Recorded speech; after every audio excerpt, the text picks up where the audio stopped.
All right, guys. Life update. I had a couple things I wrote down to talk about, um, and I wanted to come out here somewhere where it's like nice and peaceful. I found some wild donkeys, a big old pack of them. If you guys look, there's this giant mountain range behind me. I'm about as far as I want to go. I brought my little lyre out here so I could play a little tune on it. I actually don't know any songs, but I've been learning to kind of freestyle on it and put some chords together, and it's pretty fun. So I'll show you guys that at the end. I don't know which order I want to start in, but basically everything's kind of about letting go and letting go of control.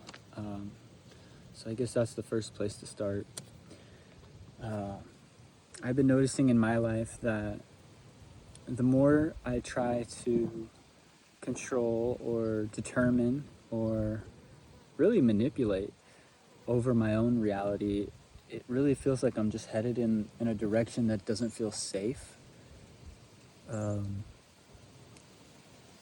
Because from my experience, the spiritual realm is incredible. It's more real than this realm.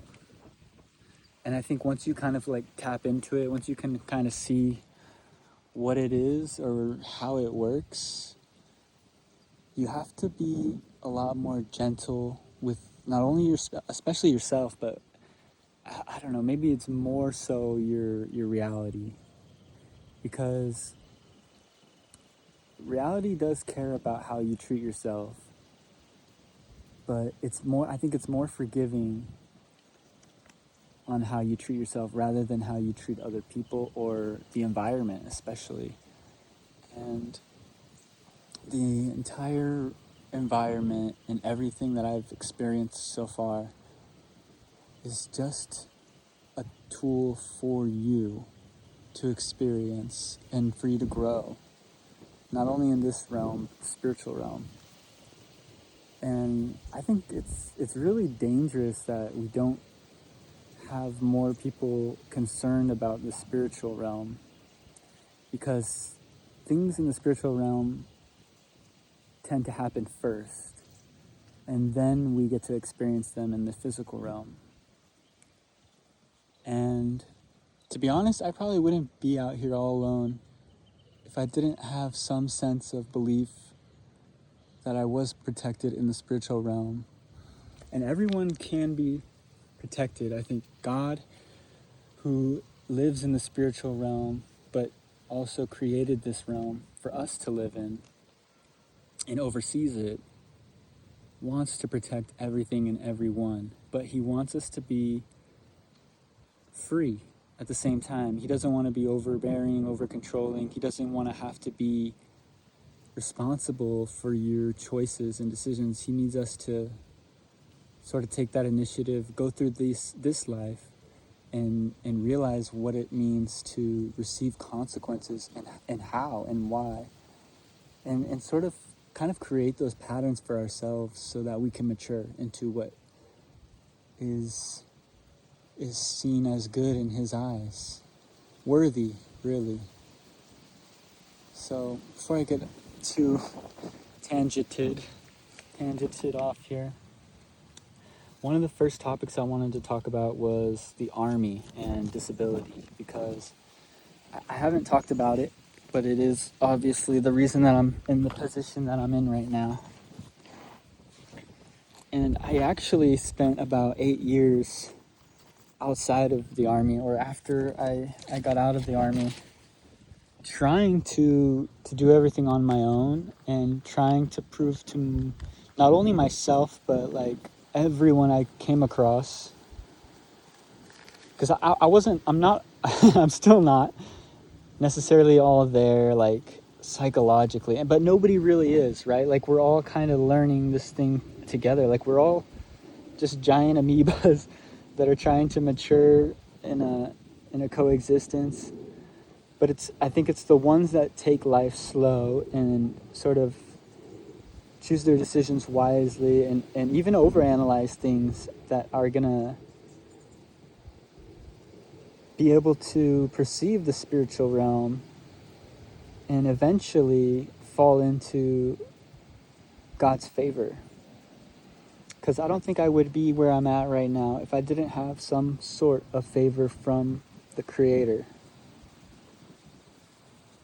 And that's really weird to say, because I think from my experience, I haven't been around a lot of believers that I felt I could trust.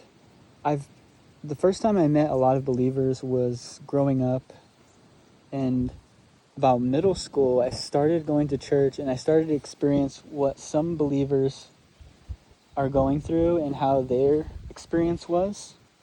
And at that age, a lot of it is really just like learning about faith and having faith at all, and kind of seeing the consequences of losing faith, because that's like the most immediate reaction that you can get is, sorry, there's like a lone donkey over here, but it hasn't moved, and it almost looks like a statue.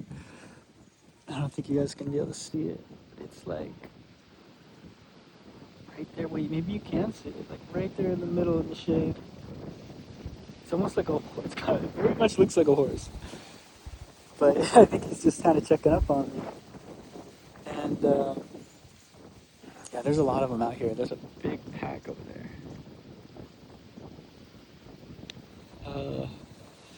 But after I got out of the army, well, let me go back to middle school.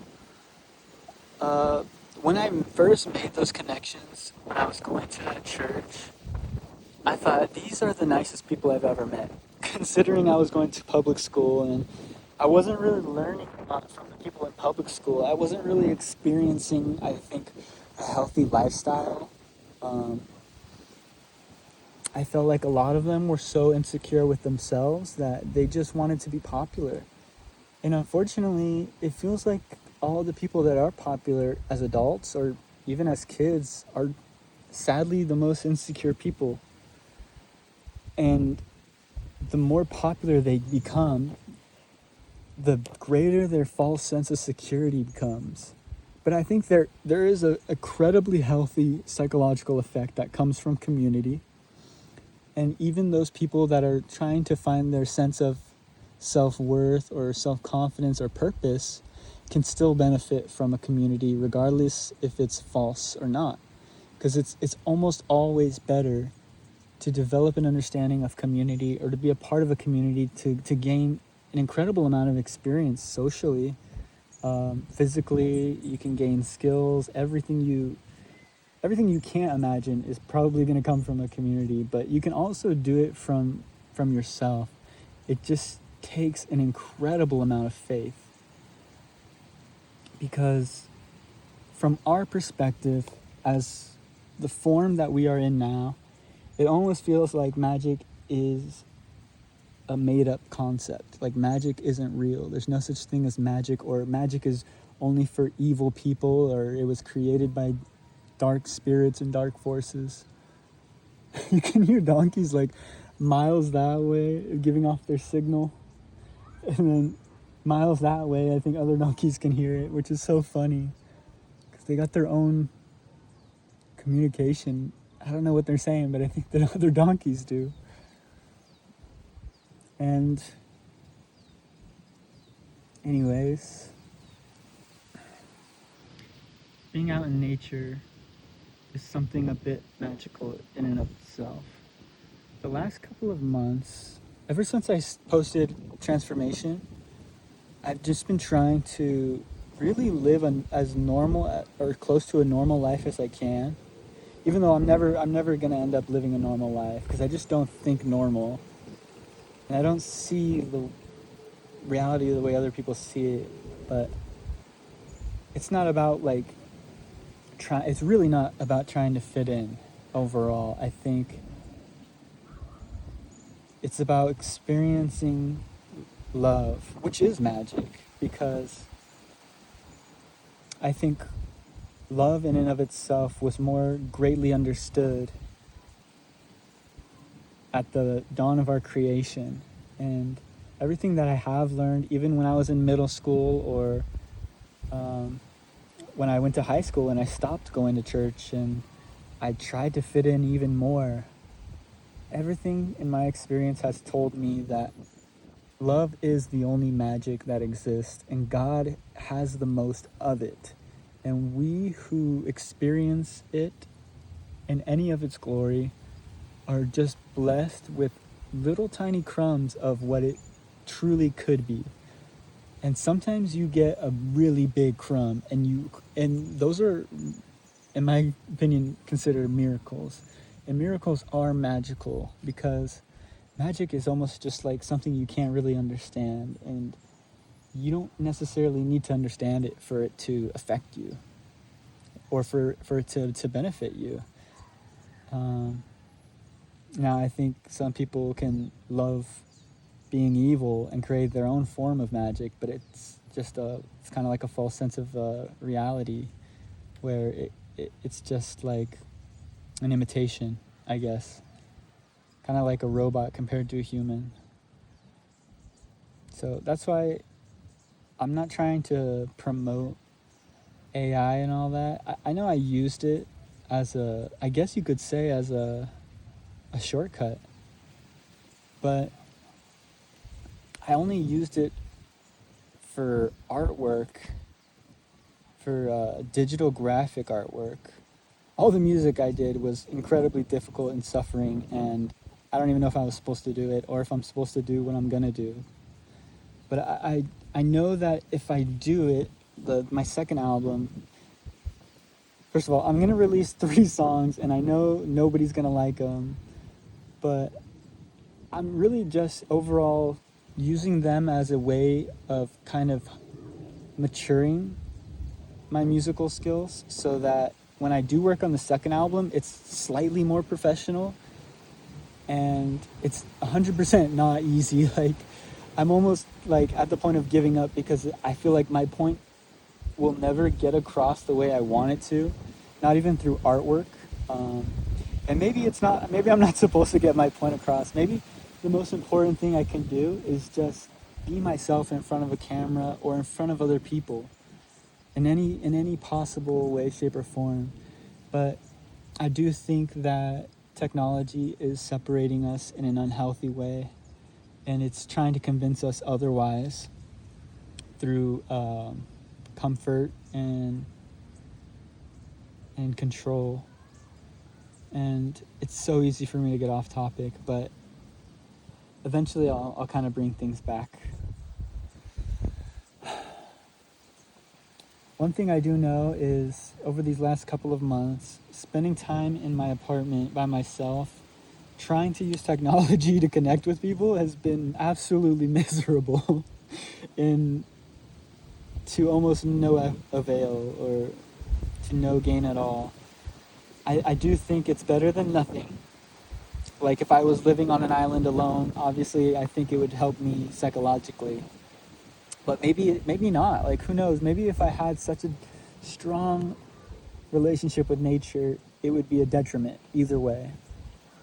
Because when I come out here, I went on a walk with my dad the other day, and we just had a little talk, and it was really peaceful. And he's trying to get his own place because he's staying with his family.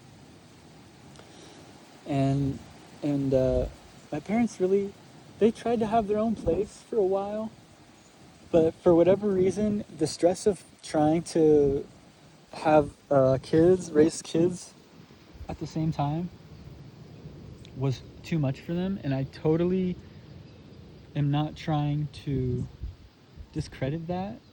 I'm not. I mean, I'm not saying they did it on purpose, but I don't even have the courage to even put myself out there enough to get that process going. Because I know that I'm so immature, and if nobody knew, I'm 31, and I'm gonna be 32 in January. And there's something magical about 32. If you read the story of Jesus, if you know about what happens, I think most people around this era can all agree that when you get to that age, you still feel like you're not as mature as you need to be, but you're more mature than you're more than enough mature to get done what you need to. You've basically seen all the different options. You've experienced what you're capable of, and you really have to make a decision on where you want to spend the rest of your life, or how. You kind of feel like, I mean, at least for me, maybe I'm wrong. I think it does happen sooner or later, but around age 32 for most people, where you just realize what you're here for, what it is you're here to do. And and I've I've tried to focus on music since I was a kid, because when I was a kid, music took me out of the difficult things in life, like not having the friendships that I wanted, not having the societal acceptance, or not feeling connected to enough community or other people. And when I listened to music, it was like, oh, these guys were just like me. Like, they spent an incredible amount of time alone so that one day they could be a part of a bigger group. But just because you do that, it doesn't mean that you're going to end up where you want to, or especially not where you need to. And I think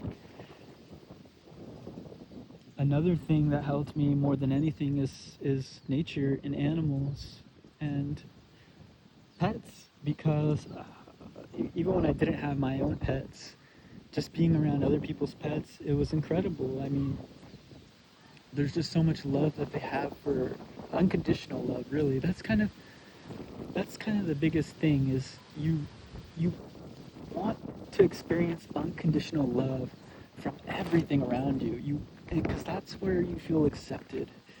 That's where you'll feel safe, right?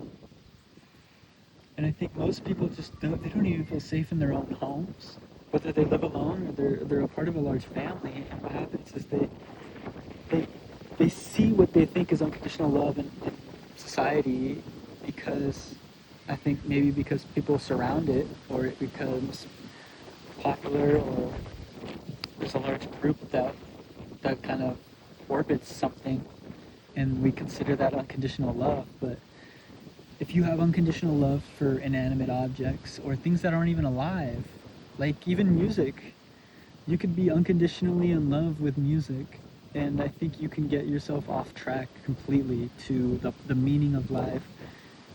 Personally, at least that's how it feels for me. I wanted so badly to have lasting relationships with people, especially romantically, and it feels like the more that I wanted it, the farther away it would get from me. Like, love is so opposite of force that once you start putting it into anything else, it kind of doesn't know where to go, and it has nowhere to kind of like ground itself. I think people and nature and things that are alive are kind of like vessels for love to root itself in. And I think love can't be anything but unconditional. I think real love is and only is unconditional. And it's so hard to find that in society, in anything other than yourself.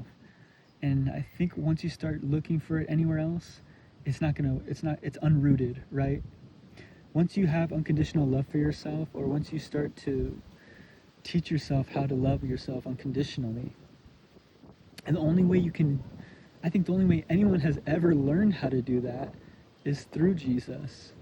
I think the life of Jesus has become something that was so unconditionally loving for reality that everything sort of stemmed off of it in one way or another. Because you could meet somebody and have a great experience and think that person's amazing, but all of these people's experiences that made them feel comfortable and safe stemmed from an unconditional love that was taught to us by a magical person, a supernatural, divine person.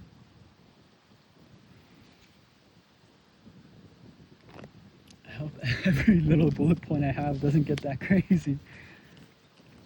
So that's what I realized too is when I have a good interaction with somebody, when I have a good experience with somebody, they're just bringing to me what somebody else showed them. And these lessons, just like school and doctors and artists and all these teachers of anything have ever brought, eventually came from Jesus. And the love before Christ, it was the love of the people that believed in God and had his miraculous experiences with him.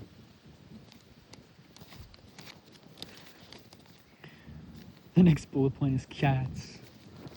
Cats have helped me to experience what it means to know unconditional love, because I think animals have an opportunity to feel and speak with God the way that we do as well. And they experience these electronics, not technology, but like the physical vibrations that we have as human beings, and what comes from nature. I mean, an animal that eats from nature knows that nature is unconditionally doing its best with what it can to sacrifice its life.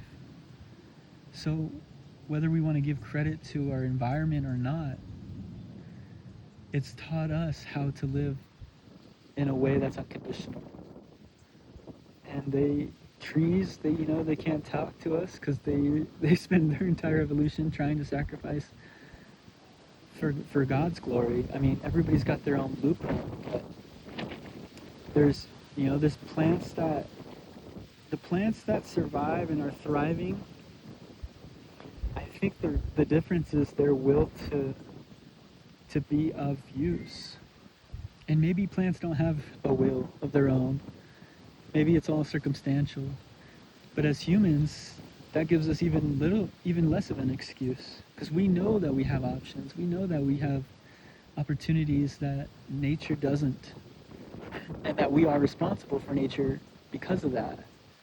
So everything that happens in nature is a result of our own responsibility. And there's different parts of nature that are going to just fall apart, and parts that are going to be built up. But I think it's everybody's individual responsibility to support nature in whatever way possible that they can. I mean, it's so easy for us to think like, oh, as humans, we've got all kinds of crap going on, and we can't worry about nature. We can't even worry about our neighbor. But I think the same way that God works magically in us, some of the little things that we can do in this world can create some of the most magical long-term experiences for the planet in the future. And by the planet, I just mean anything that you come across, because when unconditional love has room to grow, other people are given an opportunity to resonate with that and to grow with that. It's just like living water. So, man, it's funny how still these donkeys can really be. It almost makes them feel like they're not real. Hold on, let me see where they are on this camera. Yeah, I'm max zoomed in, but it's like when I'm staring at them, it's like, are they real? Are they just there? Is that simulated? But I guess they're just meditating. You got one of them, he's taking the dirt bath. But back to cats, it was like, growing up, there wasn't a lot of wild dogs, but I noticed that there was a lot of wild cats where I was. And everywhere I've been, really, it's like, thank God. I mean, I'm not saying I want stray dogs out there. I'm just saying that for whatever reason, cats have developed this, I guess it's their size, but ability to sort of, and it's sad too, because you see the unconditional love that dogs have for owners, or even their own family, and all of life, even these donkeys, the way that they love their own, it's unconditional, and they can see that as a group, they're happier together. And I think I'm just grateful for the fortitude that I've noticed from cats and their ability to thrive in isolation and be self-confident on their own.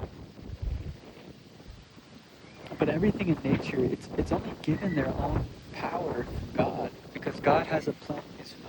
Because God has a plan for them as well.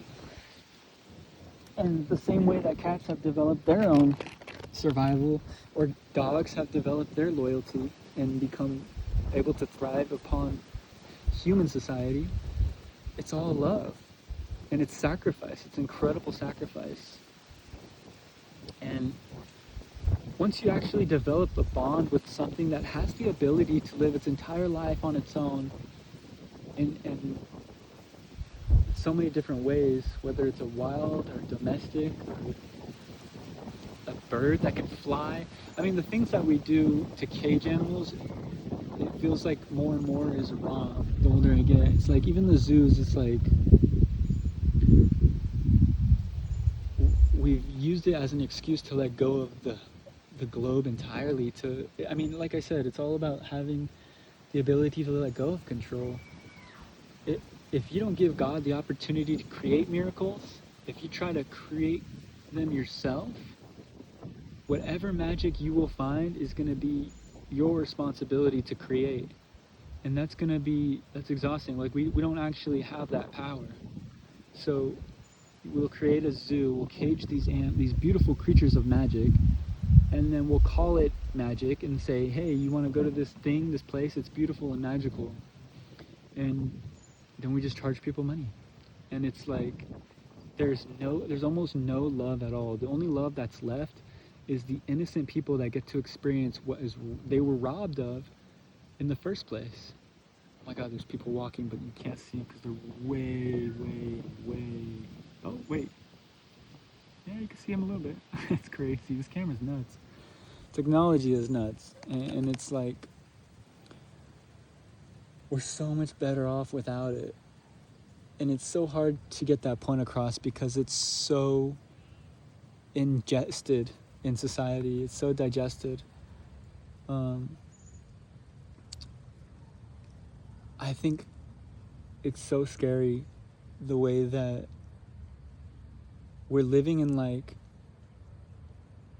a land where people are seemingly disappearing from one another purely based off of the development of technology.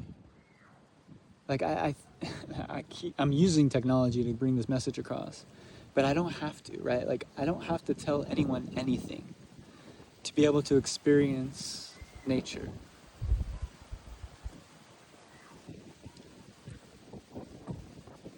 And that's the whole point, is when we were created, we had nothing but nature and our relationship with God. And when we traded that in, we also traded that relationship in. Now, there's some extremely faithful individuals that I am incredibly grateful for.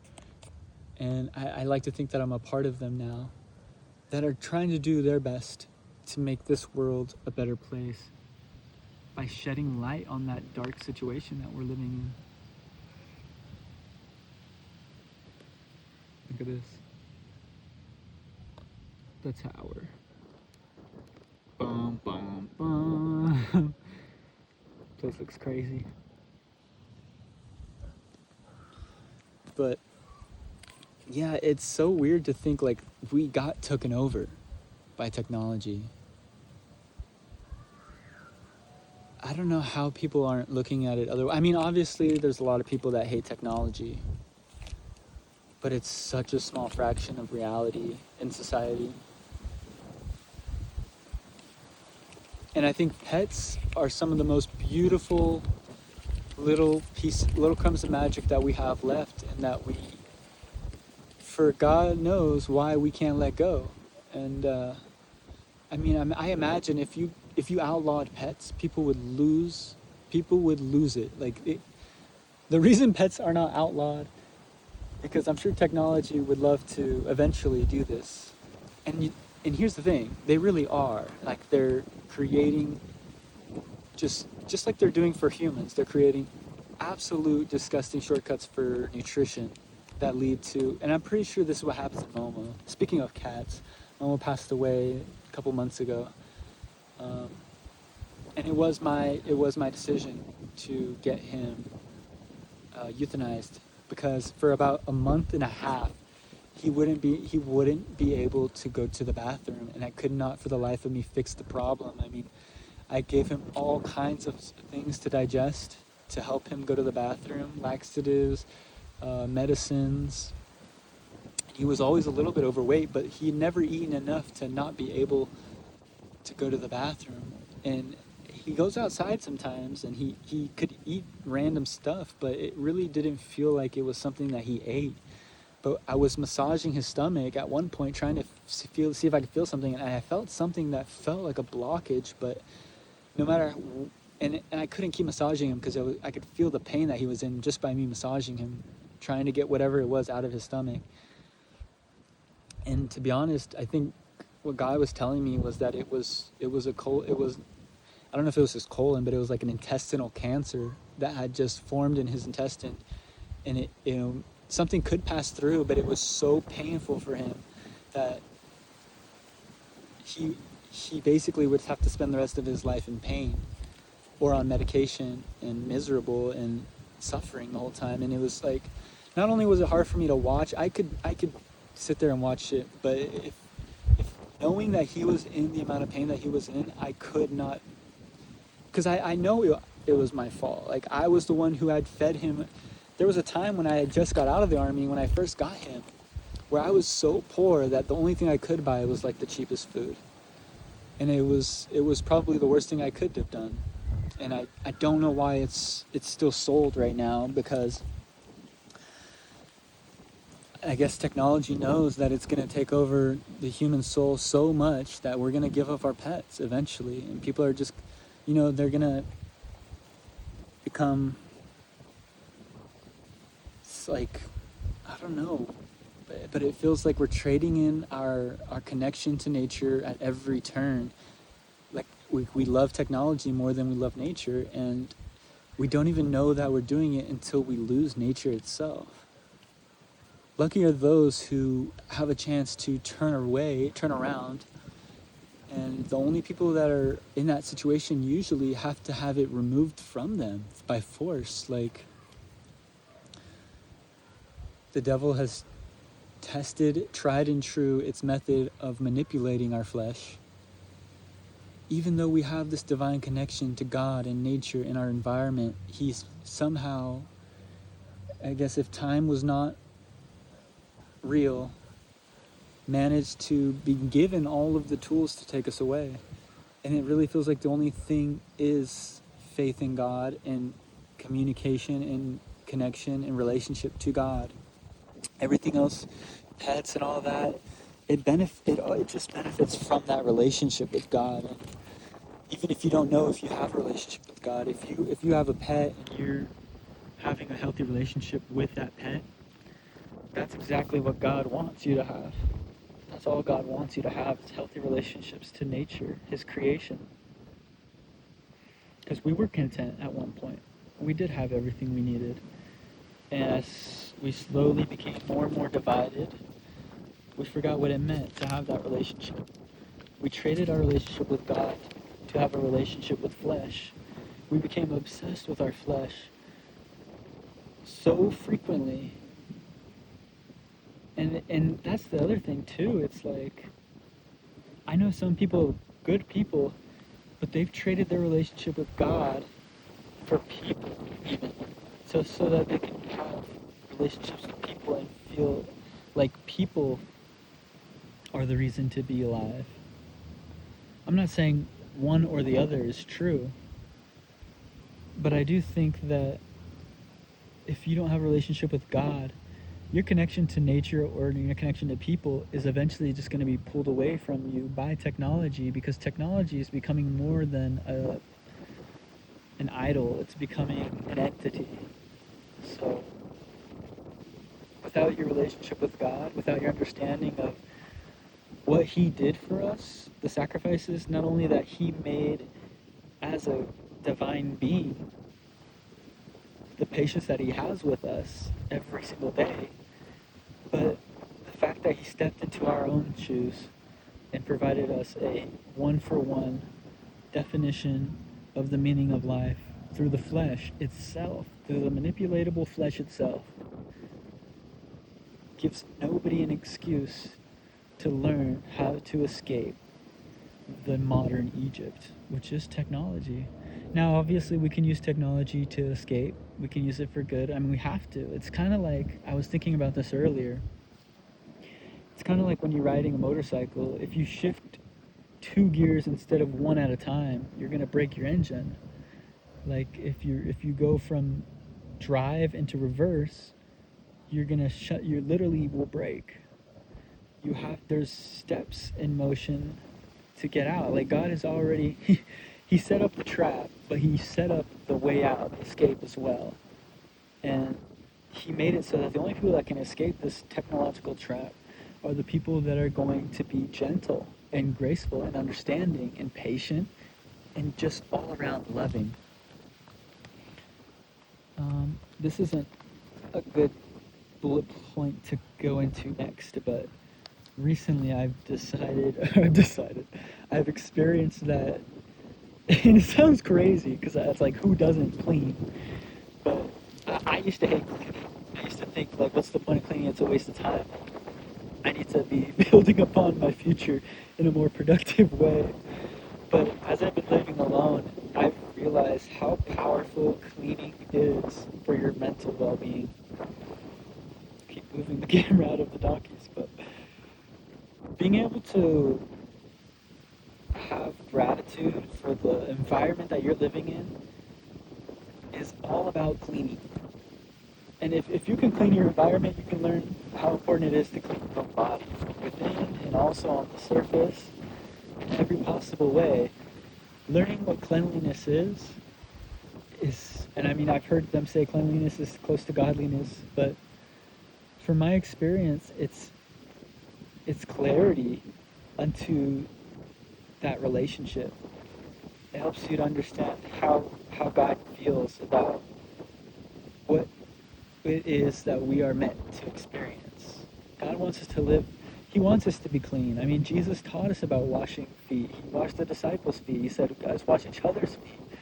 Like, everything he did was, I mean, there's obviously times where being dirty might be the only way you gotta get, you know? Sometimes you gotta get dirty to get clean. Because you don't realize how important it is to be clean until you finally realize how dirty you really are. But I've experienced an incredible amount of mental clarity, psychological bliss that came from my relationship with God and understanding that he wants me to clean. I mean, constantly. If you have an opportunity to clean, it's better than sitting there and worrying about anything. It's better to clean. And I mean, it sounds crazy to some people, but like, as a young man, cleaning became one of the most unattractive things for me. And I don't know why, but I knew a lot of people like this. It was like, what happens is you really feel so far behind in life that any moment you spend cleaning feels like it's distracting you from this crooked path towards technology that we've all been so dead set upon, because we're afraid of not being able to experience our flesh. Was what it really feels like is we're all so afraid of, we're having FOMO on the flesh because we've been portrayed or we've been displayed how short life is and how we need to live life to the fullest and experience your flesh to the fullest. But guess what happens to the people that decide to live life to the fullest as fast as possible? They just disappear, and they end up most of the time not having an understanding or a relationship with God at all. Because God doesn't want people to indulge in life. He doesn't want them to experience life to the fullest. God wants people to experience life peacefully, respectfully.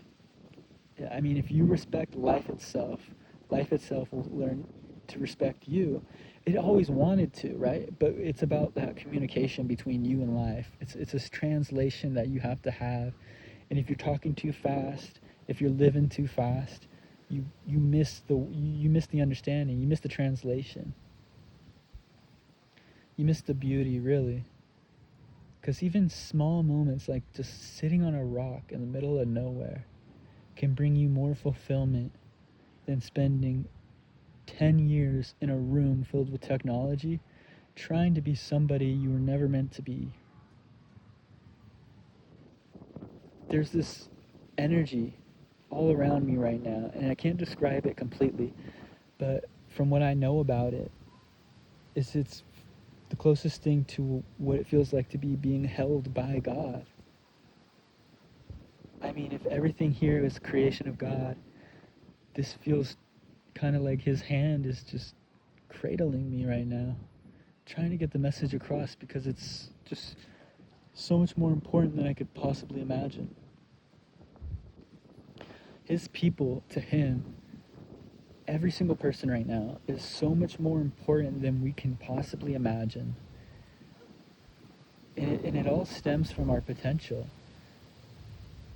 The minute that we stop believing that God is in control and that we need to fix everything, we need to be everything, we need to be anything other than respectable to nature and respectable to God, we lose all of our potential. Technology was already designed to destroy your potential and convince you otherwise. I mean, some people are so powerful they can use it against itself, which is what I like to think I'm trying to do, but it's not easy. It's absolutely not easy. It's one of the most difficult things to do because you're surrounded by the enemy, you're surrounded by his tools, and you still have to deny everything.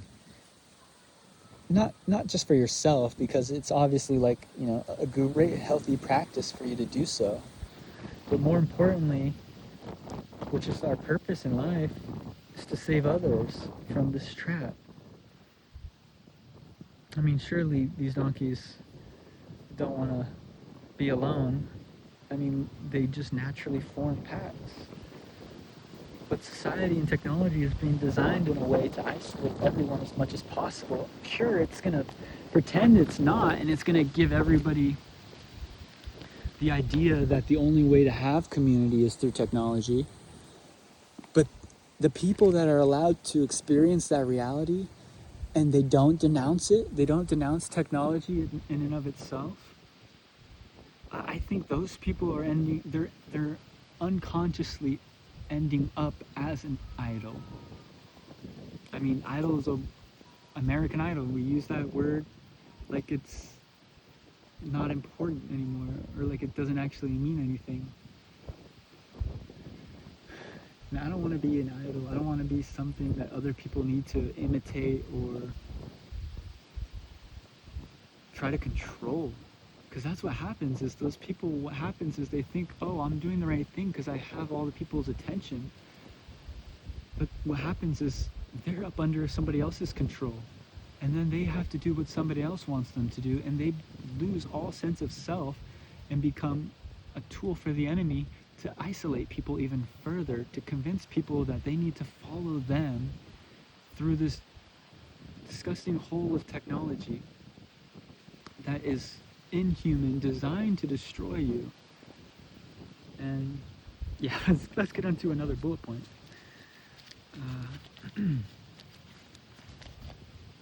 Light fitness. I've noticed that from my own experience, just doing light exercises, maybe let's just say twice a day, in between chores, in between cleaning, just doing some light exercise, because it's not to worship the flesh, but to maintain the vessel that God has entrusted unto us in an effective manner. That's why, if you're making it your life's goal to be physically fit, it just seems a little bit like you're missing the point, right? Because sure, you could be doing it for the right reasons, but if people are losing their relationship with God because they're so obsessed with maintaining their body to an above average standard so that they can be an idol, or so that they can help other people become physically fit, it doesn't even matter. Those people, some people will die trying to get there without having a relationship with God because they think that's the only thing that matters. Oh, you know, if I get physically fit, I can have friends. If I get physically fit, I can have wealth or fame. And it's like, physical fitness should never be, nothing in this life should overcome your relationship with God or be used to experience more than your relationship with God. The first thing you need is to have a majority of your time. I like to think it's prayer, and some people call it meditation, but just talking with God, talking with your Creator, because He's going to be, if He's everywhere right now, why wouldn't He be inside of you, understanding everything that you've gone and are going to go through? I mean, he's more in control than anything I've ever experienced in my reality. Because the fact that, I mean, just look at all these people, right? Look at all these homes. Look at all these people, and they're all having, I mean, on the other side of this tree, you could really see it. It just goes all the way over there, and it's just like, it feels like millions of people. But, and it might be like a million people out there. And I'm in like a tiny city, you know, like I'm not even in a big area. But the fact that we have all managed to somehow sustain ourselves and successfully evolve this far is uncomprehendable, considering the way that people treat each other, considering the fact that we are all so reliant on one another. No one man can be responsible for this, and they shouldn't have to be. That's not the way God intends. Sure, God can use people to save others and to bring them out of darkness, because once you understand God, you know how to drive your ship, you know how to steer your vessel, so that you don't have to worry about this or that, or when and why. If that's what surrender really is. So being able to surrender your life to God is knowing that He deserves most of your attention, if not all of it. If you can give Him all of your attention and you know how to do that, I think that's the point of life. God doesn't care if you have a relationship with anybody except for Him, because this life is so short. What's more important is your loyalty to love than how hard you're going to try to feel secure in your flesh. Because the flesh was never meant for you to feel secure. Sure, you can, and sure, maybe that's what God would appreciate, but He knows that you're never going to feel secure enough without having first a relationship with Him. Because the relationship with Him develops your own security in your flesh. So keep it light. Next bullet point, community. This is something that I've always struggled with, but I've always admired, and I've always sort of appreciated and even craved, I guess you could say. Being able to have community is one of the most important things after having a relationship with God, because I mean, obviously there's a purpose to having a relationship with God, but once you establish that relationship with Him, you know that the only logical next step is to help others to do the same. And the only way to do that is through community, whether it's online or in person, or just by the actions and the trail that you leave behind. Just like the way that Jesus and His disciples developed a community. When they were gone, the trail that they left behind helped the rest of the world to understand what it means to live a life accepted by God, live a life that pleases God, that gives you favor from God, which is so incredibly underestimated. So I want to keep moving forward here. As far as my community is going to go, I mean, it feels like I have a community that is incredibly shy, But I'm also not allowed to have a big community, right? Because I am being targeted, because I am a believer in God. I do want to see people walk away from technology and develop their own freedom outside of modern Egypt. And obviously that message isn't going to be allowed to get across. But the people that are allowed to control the messages that get across are still up under God's command. So God can still bypass that system, and the family of God that is going to be left over, or that has been thriving through from generation to generation, has always been small. It's never been the biggest community, obviously. I think it's because it takes a lot from people, because it is a war. So even though you're not shooting people, stabbing people, and fighting for this war requires more energy than all those other wars combined. Because one thing that all these people don't have is what is it called? Unwavering, no, unconditional love. And it's so hard for you to maintain unconditional love when you're at war. Because you have to love, in this war, you have to love your enemies to death. You don't want them to die. But if they're not going to understand, if they're not going to walk away from the traps that are put in place for those who don't believe in unconditional love, that's just the pattern that happens.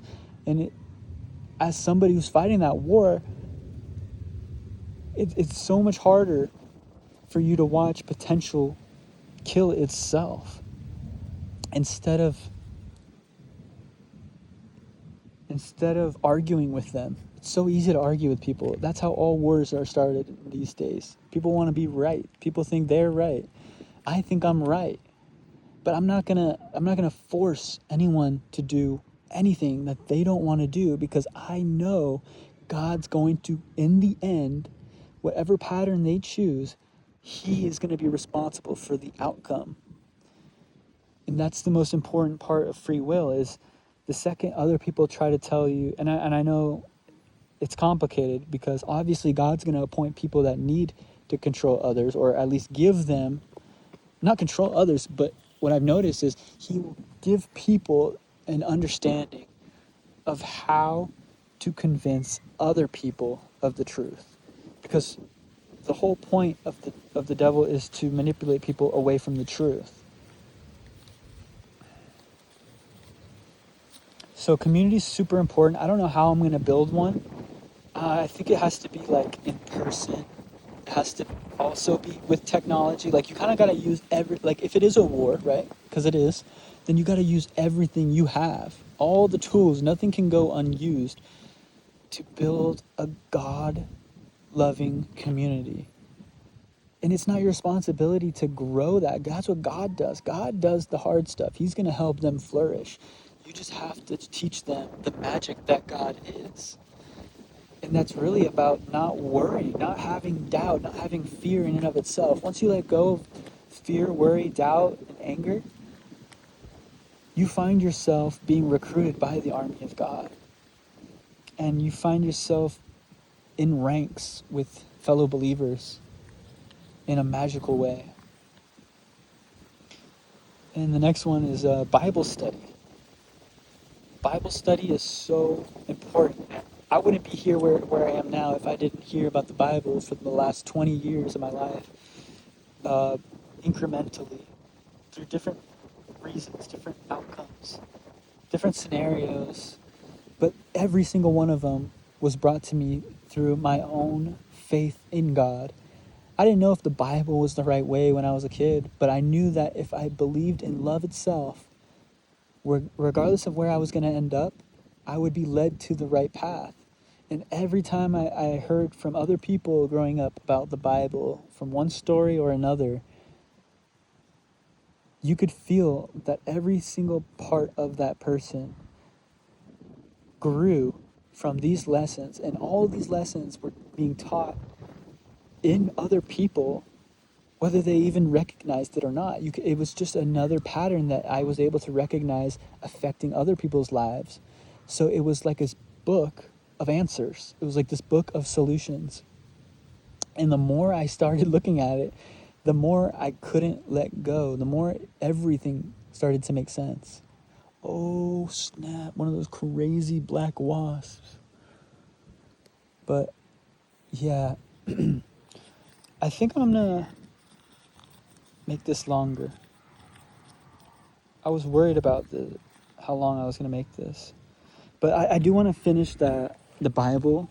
I know I did a horrible job at Genesis and Exodus, but I think I got enough of my point across that just reading it, I mean, if you saw that and you decided to pick up your Bible, that's the whole point of that was I learned so much personally, and I hope somebody else can learn a little bit, if anything.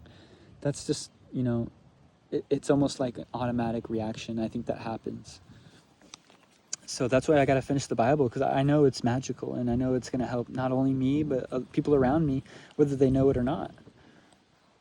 And the next bullet point, generosity and gratitude. Being grateful for your situation in life and being able to be generous is a form of magic in and of itself. It's one of the magics that we are given the opportunity to control. And it doesn't look like magic, right? Because it's like all visible, it's all physical, it's all tangible. It's hard to notice the magic that's there. But if you have your faith in God, what happens is after you perform these acts of generosity and gratitude, you realize that your life starts becoming more aligned toward God. Your life becomes, I don't want to say easier, because it's not easier, you're given more responsibilities by God.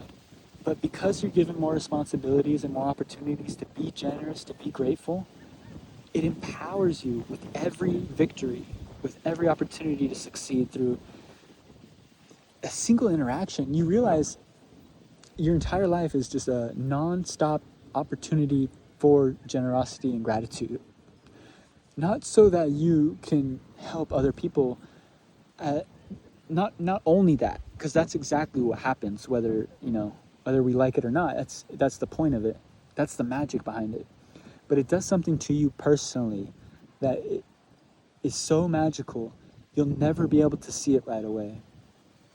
But 3 years down the road, as long as you keep that faith going, you're going to realize that you'll never end up in the positions and the power that you have, the spiritual, mental well-being, because that's really the most important thing these days.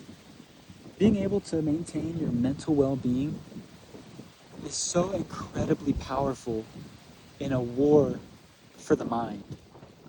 And being grateful and generous is an absolute superpower, because it solidifies your mind to the right psychological location. Because it gives God an opportunity to put his hand on your mind. It gives God an opportunity to grab a hold of your soul and comfort you in a way that this world never can. It allows you to experience magic. And it's hard to explain what that means, but you really have to give it some time. You really have to be grateful that you have time to even grow with gratitude and grace. Because that's what grace is to me, is walking in faith, being grateful and generous, and growing from your generosity, not from the people that you're generous from. I mean, that could happen too. That's beautiful when it happens, but just being able to grow by giving, right? Kind of like plants.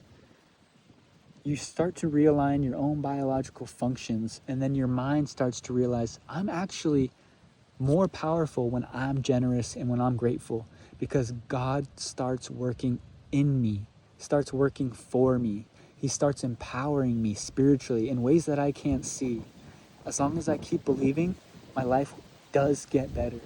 Whether it looks more difficult or not, you're given opportunities to experience more generosity, more gratitude.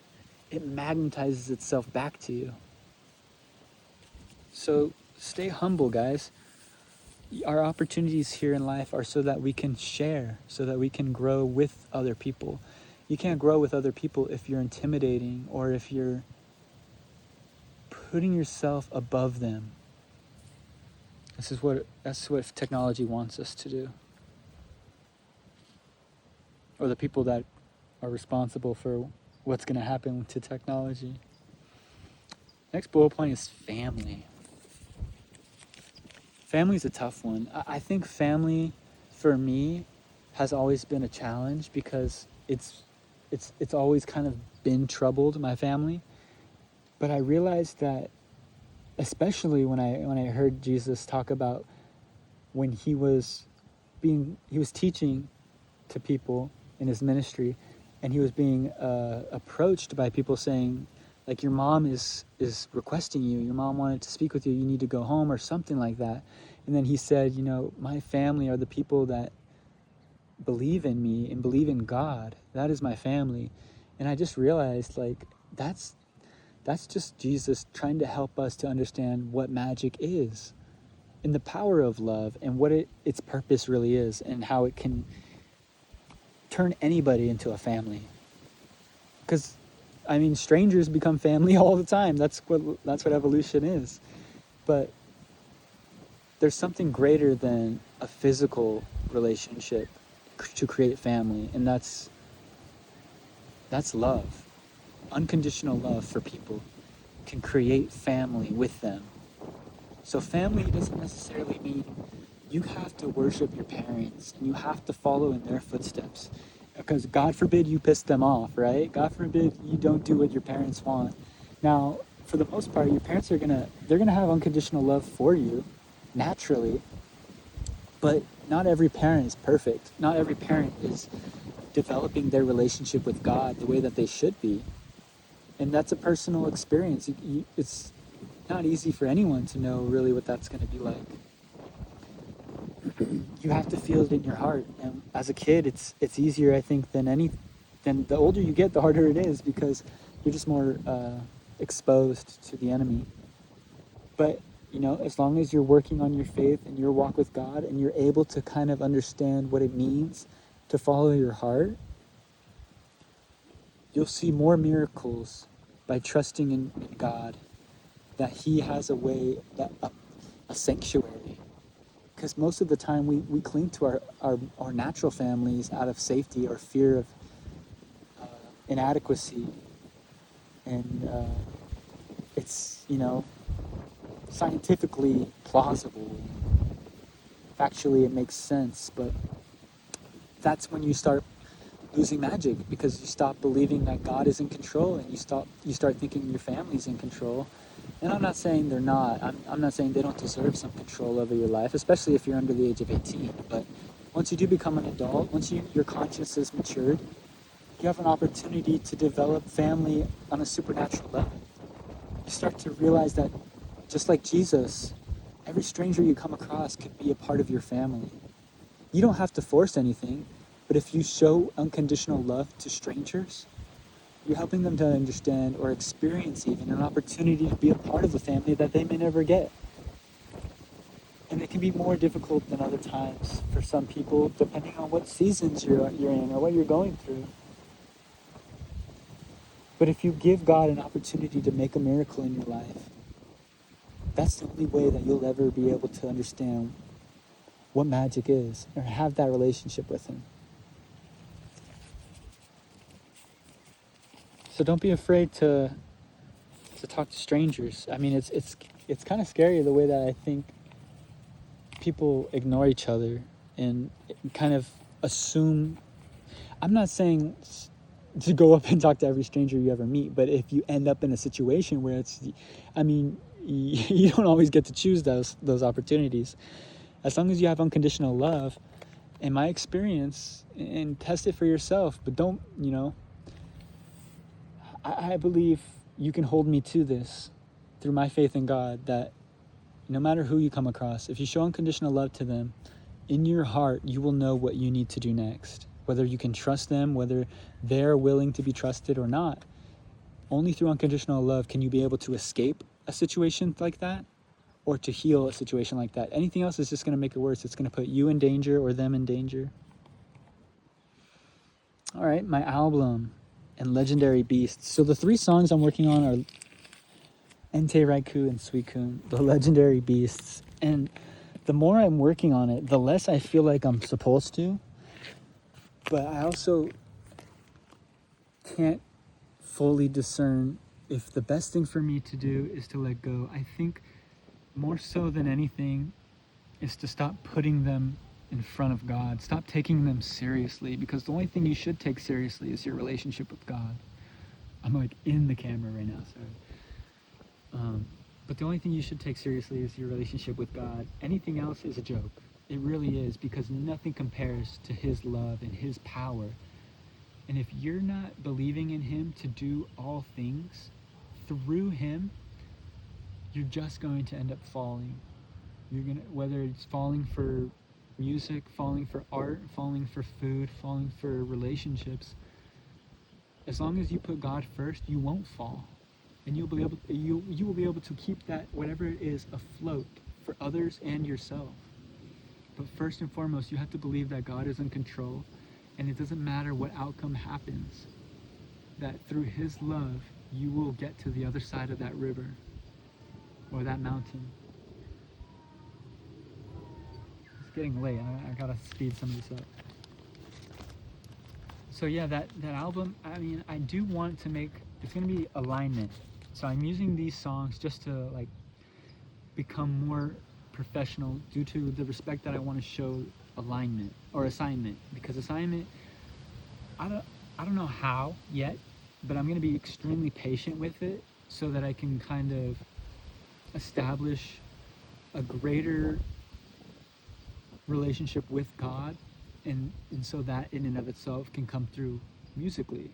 Because everything we should do should glorify God. And you know, some of the greatest things that we can do take up our entire lives. So I'm not gonna be surprised if it might literally take me 5 years to finish my second album, because I want it to be a lot of songs. It's gonna be like 20 plus songs. They're not all of them are gonna be super long, but I do want to incorporate Jesus and the Holy Spirit in some way, shape, or form into every single one of them. And I want to do it in a unique way that doesn't feel tacky or cheap or shortcutted. So I'm kind of looking after these songs like they're children of God, and they deserve patience. You know, they deserve love and respect, because at the end of the day, if not for anyone, they're for God. I want God to hear them and think, that's beautiful. You know, you can see the relationship that I'm having and developing and manifesting magic for his will and for his kingdom, so that other people might see and see his glory and be glorified through him as well. Because that's what all Christian artists and musicians try to do, is really spread the good news in a way that is translated from their life experience, something that's tangible, relatable, translatable. And for me, it's extremely difficult, because I'm kind of spread out in that aspect. But it's not something that I'm going to give up on. Oh, there's a cute little baby donkey over here. I don't think you can really see it very well. The little black one. Oh my goodness. It's drinking from his mom, I think. But yeah, so the album's going to be wild. I guess that leads to patience, progress, and expectation. I'm gonna walk down here a little bit because it's getting eerie up here. Patience, progress, and expectation. I think even if nothing happens in your own life, you can experience a maturing in your own patience, a maturing in your own progress.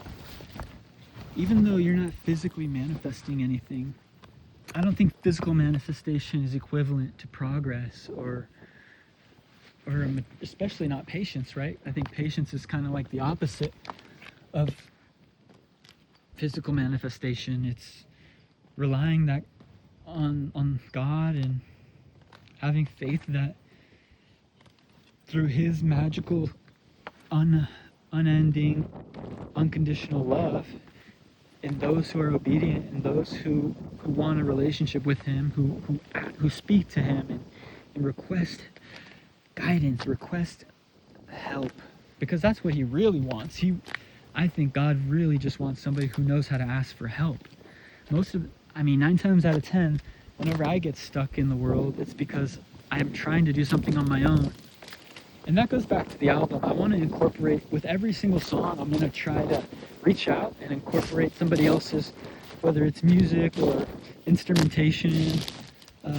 I know two friends, I know one friend and a cousin that is going to be on the, actually no, I know two friends and a cousin that I'm going to have in some of the songs. So that's what creation is all about. It's like attached to community and growth and just being able to grow, right? Because growth has nothing to do with, obviously it has something to do with self, but I think the only reason that yourself was meant to grow is so that you can be a part of a larger collaboration community. And the problem for me was I always doubted my own ability, and I would compare it to other people, and that isolated me, and I never felt good enough, or I always judged other people's styles and design. I never really tried to incorporate things together with other people because out of fear, purely out of fear. But I'm at the point now where I feel like I'm coming out of it, mainly because the more isolated you become, I feel like if you do have a good relationship with God, you'll hear him talk to you and tell you, hey, this isn't good, this isn't healthy. You got to be able to open up to other people. And it's easier as a kid, for sure. It's a lot easier because you don't have as many expectations on you. Even though I'm 30 something years old, I don't think what society's expectations on me should have any control over me. I shouldn't have them. Look at all this. Oh, the thing goes for miles. I think it's the same on the other side of that hill.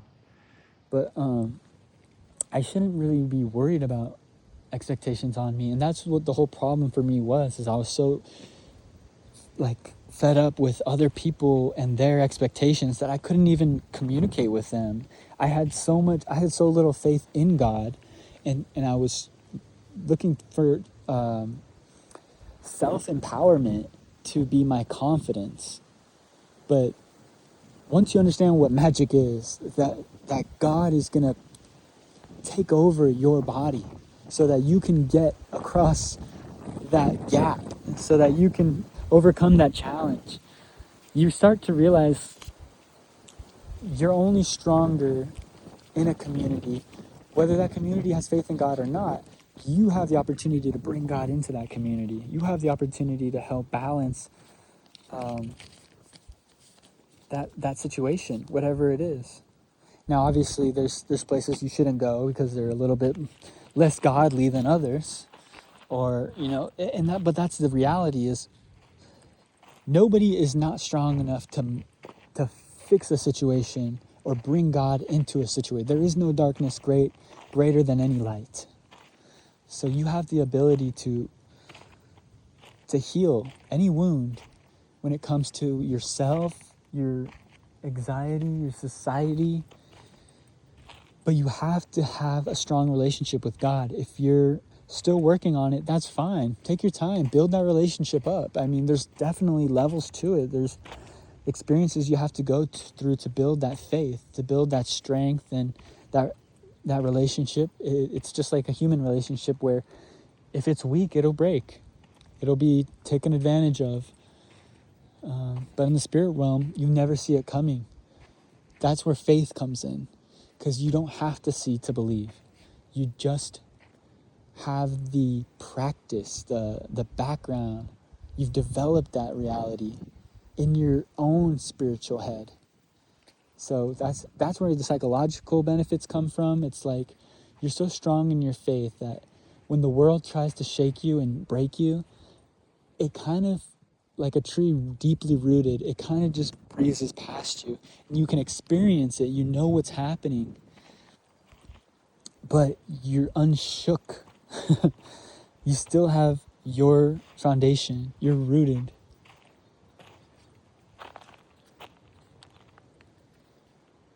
That's a good place to lead into mental health and also disability, because look, little rabbit. Cute. You know, I have some food I was gonna feed a donkey, but it's carrot, so I just want to give it to this guy. Maybe just a little bit. And some kale. I don't know if they like kale. Probably do.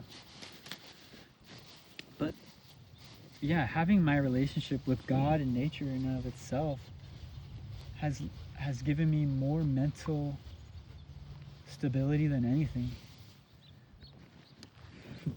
Some scraps. I know it's gonna scare him. It's gonna scare him. But he's gonna find it. He'll find it. He's got the sniffer. Straight from God.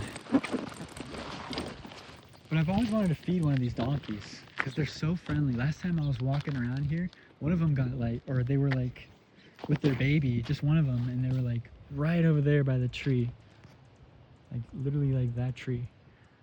And we just walked past it, but I was like, dude, I gotta bring something. I can give it some food because these poor animals out here are literally living off scraps. I mean, they're evolved for it, but it still feels like the right thing to do. Beautiful palm over there. But yeah, I'm starting to feel like might be a mountain lion out here or something. So yeah, mental well-being, mental health is insane. Like when I got out of the army, I was going through a lot, actually. I was going through a DUI. I basically gave up on life for a long time, and I didn't want to keep going at all. Like I was cutting myself, and I even attempted suicide, but it was like the most pathetic attempt I think anyone probably has ever made. But psychologically, it still affected me in a way that it still affects me today. And it's important to talk about that stuff because I think more people are going through that stuff than we like to admit, because nobody wants to talk about it. It looks like there's a pig in there, but it's a donkey. It's hard to see. But nobody wants to talk about it, especially the people that are going through it, because it's so raw. Those wounds, those injuries, it's like being around that environment and talking about it can be so damning to somebody who doesn't have a relationship with God. And the only thing that got me out of it was a relationship with God. I mean, obviously I met some really great people that were nice to me and talked to me and tried to help me out of it. I mean, especially in the army, there's all kinds of resources. But when I got out of the army and I went to go live with my family again, the only reason I wanted to be in the army so bad was because I knew they'd pay for my education, and I always wanted to do music, and I never felt good enough to do it on my own, and so I wanted to go to school, and I did have a good relationship with my college because of the army, but I mean, I'm still working on that, actually. But I mean, the amount of time that I've been able to work on music, I'm still incredibly grateful for. And that's why I'm generous with my music. I don't ever want to make people pay for it, because I don't think that's the point of art, right? I think the point of art is to share it with other people. You shouldn't hide it behind anything. That's just like a different form of art, I guess. It's like dark art. But yeah, from my experience, it's not about what you can receive, but what you can give that will fulfill you and bring you closer to God. Because that's what God's done. Look at what he's done for us. You think we did this on our own? Nah, that's all God. I mean, people like to take credit, but those people end up losing their mental health, because God's the only one who deserves credit, because what comes with the credit is the responsibility, and no human being should be responsible. God doesn't want you to take upon responsibilities that are his. right? He's the one trying to do all the heavy lifting. He created us so that we could enjoy life, not take responsibility for other people and their mistakes. But the only way to experience that relationship is having faith in what you can't see, because he's so powerful. If he was close to us in our form, in our current form, we would disintegrate. We wouldn't be able to withstand his love is so powerful, it would kill us, because our love is so weak. And the stronger our love gets, the closer we can get to God. It's that simple. So mental health, staying in prayer, talking to God, having a strong relationship with him, being able to communicate with him, that's the most ironic thing about society and technology. God gave us the greatest technology we can ever need. He gave us an ability, a receiver, to have a relationship with him, the most powerful thing in the universe, at will, constantly. He's given us spiritual technology that technology can never size up to, surmount to, or come close. And it's given me the greatest mental health. Also, being able to make these videos, even if 5 people watch it, or I guess I had like 50 views on the other one, but it could have been like my mom just rewatching it. Or I know a couple of people in my family watch it, but even if there's just 10 people that I can reach, I want you guys to understand that it is incredibly healthy for you to just talk about how you feel. Talk about where you're at in life. Not only so that other people can experience it and feel seen or heard or encouraged, but so that you constantly can digest your own reality. Because sometimes there's just things that you're going through in life that you can't digest otherwise. If you sit there and you try to pray about it and try to think about it, it's just like stuck on a loop, right? Because you're still waiting for God to do something in your life. But sometimes all God wants you to do is talk about it. And sometimes talking about it really loud or even sharing it with the universe can affect you and impact the universe in and of itself in ways you'll never see, but you'll feel it. So don't be afraid to just pick up your phone, pick up your technological device, and use it against the enemy. Talk about how happy you are in life. Talk about your relationship with God and how it's saved you from all this bullshit that's going on, all this stuff that's used to divide us, all these statuses and inequalities that are being falsely designed so that we can forget about God. That's how your mental health comes back, in my opinion.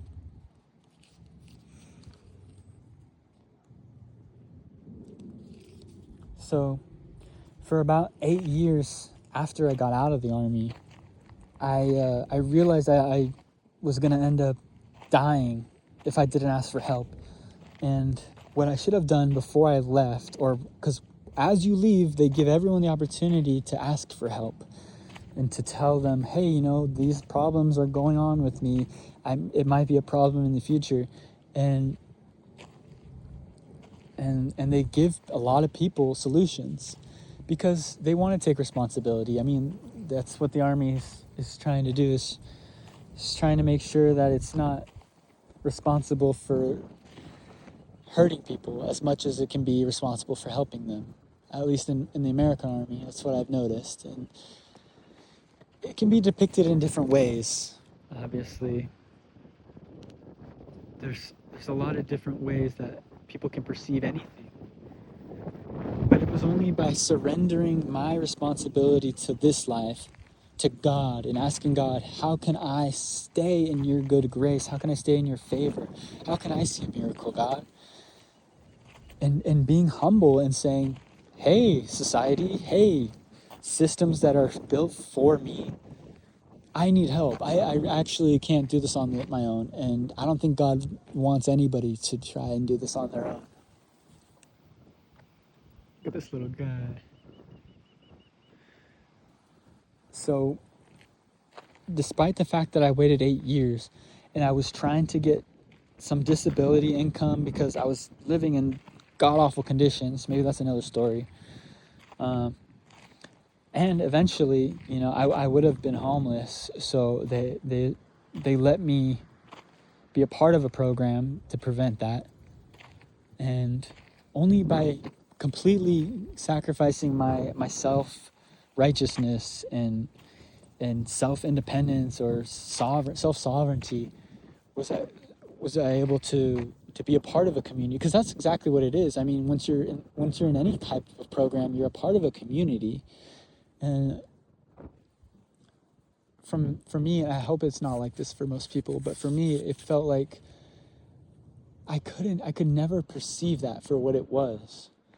It was like whether people had a hard time portraying that, or maybe I just had a hard time perceiving it.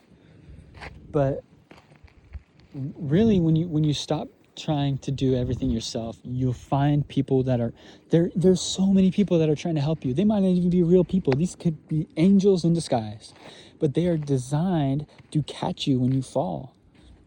Maybe they're just faithful people. They just have a good relationship with God. They've been through the experiences already. And this reality is just so bizarre. This guy's kind of big. This reality is just so bizarre that if you look at the wrong things for too long, you'll stop having faith in anything. You'll start to assume, based off of what technology has provided you, that your only option is to let go of life itself, but only through faith and holding on to life with everything that you have. Dang, that's a crazy donkey. Somewhere. It's so loud. Only by holding on with every last bit of hope and faith that you have, that God is real, He doesn't want you to suffer, and that you can trust, there are people that you can trust. Was I able to get enough money to live not a comfortable life, because no life at this age of humanity is going to be, I would say, people talk about not living a comfortable life because God wants us to suffer or whatever, but you learn that God created us not so that we would suffer, but so that through faith, through a relationship, through connection, through practice, that we would live peaceful lives. He's a God of peace. He's a God of love. And love has nothing to do with struggle. I almost want to sleep out here, like it's so peaceful. And there's something about living alone that's just so dangerous for your mental well-being and your health. There's a couple of churches out here that I want to try, but I get worried because, because of everything that went on in the Army, I do have a lot of social anxiety, and that's one of the only things I was able to claim on disability. But it was enough for me to be able to share with other people that there is a God that is real and loves us and has ways for us to escape this tragic world.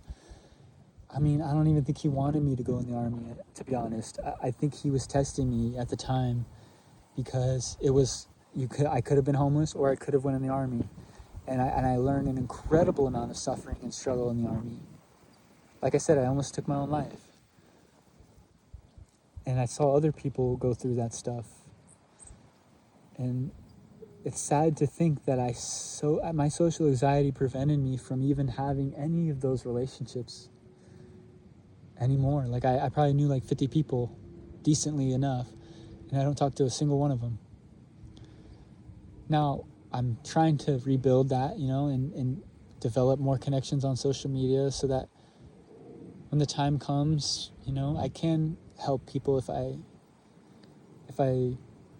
am led to. What happened to my notes? So don't be afraid to ask for help, because I think even if I decided to not join the Army, there would have been a way out. It's all really a test of faith, because God doesn't want you to suffer for very long. He just wants you to know that sometimes you have to suffer the world to find him. And I got to the point where, a lot of people, they can't bear it at all. But when he tests us, he never tests us for long. Especially because our entire lives are so short. Whenever we do experience a test from God, it's like a blink of an eye, especially when you get across the river or when you get across that mountain. You're just like, wow, I can't even remember the experience that was a trial, that experience that was a difficulty. So yeah, 8 years later, I asked for help and I still got it. So don't try to do everything on your own, man. Even when you ask somebody for help and they say no, doesn't mean they're the only person out there. I mean, look at them, man. There's millions of them right in your backyard. And leads to angels, heaven, and dreams. I have had more dreams than I've been told other people have had themselves, ever, I think. And I stopped talking about them because I felt weird for having so many dreams. I was like, dude, I can't, I remember going to school and talking about my dreams and people were like, no, I didn't have a dream. And I was just like, this is weird. I feel different but at the same time, blessed. Because the dreams that I were having were so supernatural and so much better than reality. Even if they were scary, it still gave me a sense of magic. It still gave me a sense of miraculous things that could happen. Because if this reality is just being experienced through our physical mind, what happens when we go into deep sleep and we're able to experience an entirely separate reality that is not even a part of this one? Like our brain is able, the brain that God gave us, the technology that God gave us is able to comprehend not only this reality, but its own fantasy reality. And I think that's where the spiritual realm is. That's where the spiritual realm has always existed. It's just the technology that God gave us is just tapping into another realm that we already have access to. We're already a part of. We're already in league with. We're already cooperating with or at war with. And based off of the dreams that you're having, you know what you need to do, or at least from my experience, I mean, I would have some pretty crazy dreams, man. And I'd think, what the heck is that? Some of them were 10 years prior to the reality that it would lead into or prepare me for. Specifically, literally, let's just go with last night. I mean, I've been watching people on Twitch and YouTube for a long time. Not Twitch anymore, but I used to watch Twitch every day. I got parasocially invested in some people. I knew them better than my own family, and I think that's happening to a lot of people. It's not bad or good. Maybe it's for a reason. But in my experience, I think we got a hiker. This guy is out here. He's an older guy, but he's got his water. See how far he gets. He might end up walking past me, which is awkward, but I'll say hi. But in my own experience, actually, let's check out this thing. There's another path over here the trail takes. In my own experience, some of these dreams have felt more real than my own reality, and I've actually had more control over them than my own reality. And even last night, I hate to say it because the people that I'm talking about don't even know me, but if they're in my dream and they feel more real than this reality, I feel like I have to say, I'm not going to name a name, because if it is real, then they know who they are.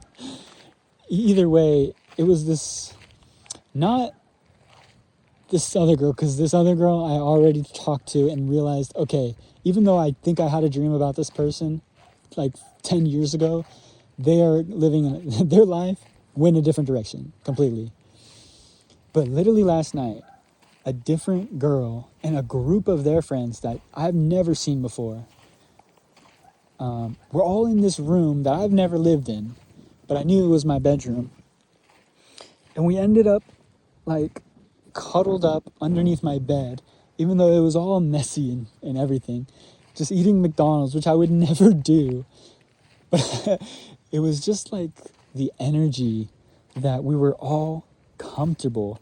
And that maybe that's just the point. Like God just wanted to give me the understanding that because your reality that you're living in currently might feel the opposite. Like it doesn't mean that in the spiritual realm, you're not destined to live an incredibly heartfelt, compassionate existence with other people that make you feel comfortable. I mean, that's what he intends. That's why good dreams happen for people and bad dreams lead us in the right direction or what to get away from. Everything is just a guide from one thing to another, you know? So, yeah, I'm not going to name a name, but I will say their name starts with an E. And it's not the girl, it's not Elena, because I actually thought that girl was in my dream. I don't know what's going on with that situation, because I found out she was married, and I was like, whoa, this is awkward as heck. But because life can be so finicky, right? Like people's free will can change the course of reality from minute to minute.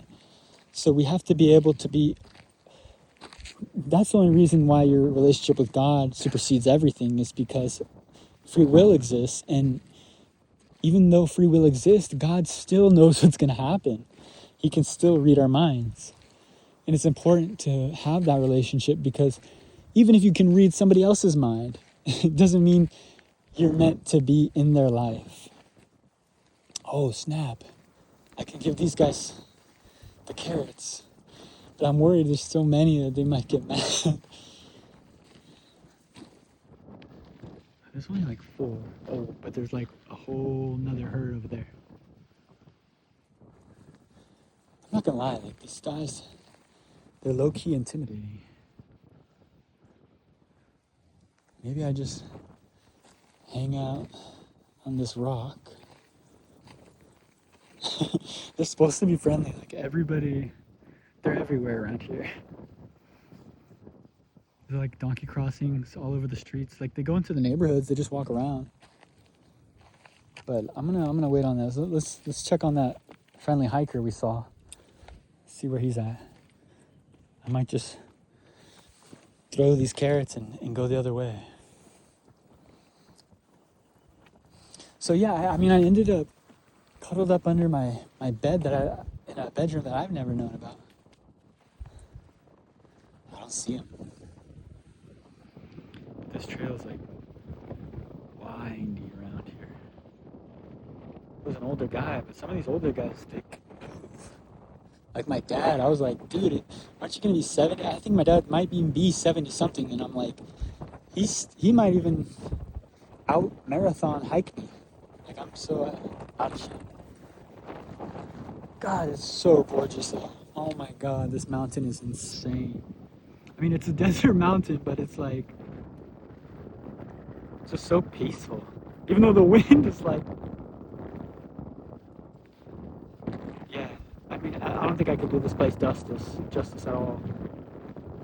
I'm like, I know there's mountain lion on this thing somewhere. It freaks me out. But yeah, oh my God. So I'm safe with the donkeys. That's fine. Look at that one. Gosh. Yeah. Oh, sorry. I think we can go back the way too. Get these carrots up, bro. I think the curious ones will see the carrots when I throw them.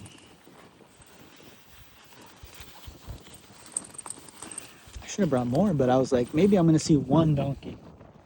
The back is here. The back is here. Bro, if that older man comes speed walking this way though, I gotta use the power of unconditional love. Protect myself. Oh, they know what's up, man. They're stirring. I'm gonna just leave this here on like a not so dusty spot.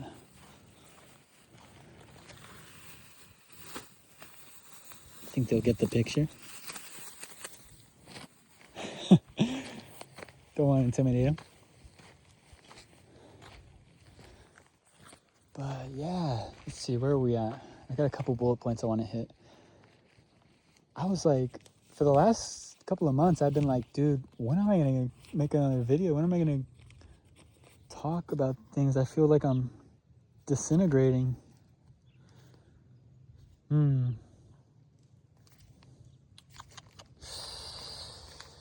Angels in heaven and dreams. That's right. So yeah, like anything really can happen, and I think God is going to use your dreams to encourage you to keep moving forward, to keep reaching as many people as you can. Because it's ironic that society is designed in a way to create idols to influence other people. But at the same hand, on the other side of the coin, God is trying to get you, the believer, to influence as many other people as you can as well. Not that you have to. That's not part of the goal. I mean, the goal is obviously a personal relationship. But the extra credit, the glory, the power, the strength in love itself is to spread that, right? Like any plants. The greatest plants are the ones that know how to thrive and spread out and just give. Because the only reason some plants still exist, right? This sage, people love it too, but it just does its own thing. Like God knew that certain plants were going to be unstoppable, right? Just like his believers. Once they knew their purpose, they were going to grow without cause, without question. They were going to find the answers, the miracle, the magic to life itself. Even when the algorithm says no. I say that because I feel like as somebody who talks about God, you are targeted by society and government systems. But at the same time,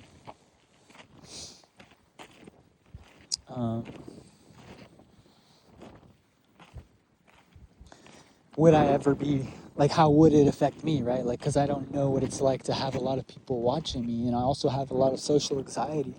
Like, is that even what I want? Or maybe that's not what God even wants. Maybe I'm just supposed to talk to a few people, but either way, the angels in heaven, I think they're all around us. They're able to come into our reality and manipulate things for God's will and help with his miracles, and to oppose evil forces and stop them in their tracks. And they're fighting war that we can't see all around us, helping us to live the reality that we deserve based off of our faith. Because the more you start losing your faith, the more that your reality is going to be manipulated by God.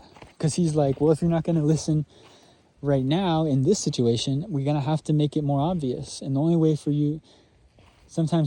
to stop you from going down the wrong direction is to make the wrong direction more obvious, which is crazy scary. Like, people can die by looking at their circumstance and thinking, wow, I've gone so far in the wrong direction.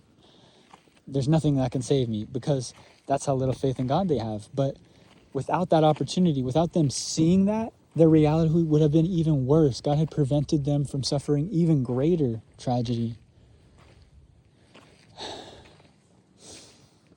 So, wow, it is actually getting kind of creepy out here. We didn't see where that guy went. Could be anywhere. But the angels got me. My faith is strong. I'm here for purpose of God. And I'm realizing some of the nightmares I had when I was a kid are kind of adding up to my current life. Not so much now. Like, I'm actually at the end of it now. My faith has been deeply rooted. But when it wasn't, it was like he showed me, even when I was a kid, he was like, there's going to be types of people, like archetypes of people that you're going to come across, and they're not going to have your best intentions. In the dream when I was a kid, I wet the bed from how scary those nightmares were. And mainly like a witch, like different types of witches and stuff. But I didn't really realize it was like so deeply rooted into reality until I started connecting dots and recognizing patterns that, a lot of these witches, they don't even know they're witches, or they don't even believe they're witches, or they don't even believe in God, so they think it's okay.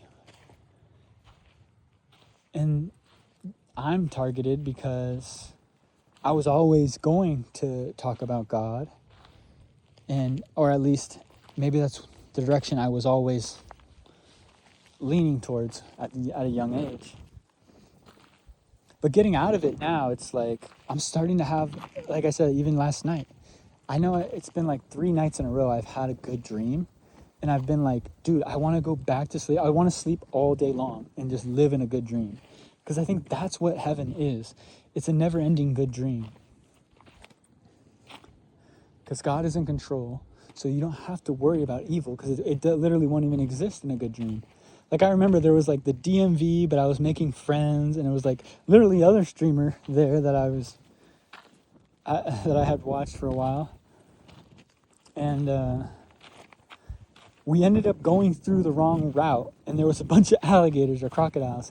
But I wasn't scared, because I was with friends, and like, even though we were like getting chased by these crocodiles, none of us were scared. We were like in awe. We're like, whoa. Like, these giant gators are out here next to the parking lot, and we could never like get to the parking lot. We're like trying to get there, and then it kind of felt like a video game, but it wasn't a bad dream. It was because like I for whatever reason, I knew the gator couldn't hurt me. Like, it wasn't even like running. It was like I could outfly it. Like, I was like gliding on the path. It's beautiful. So it was overall a good dream, even though there was giant crocodiles chasing us.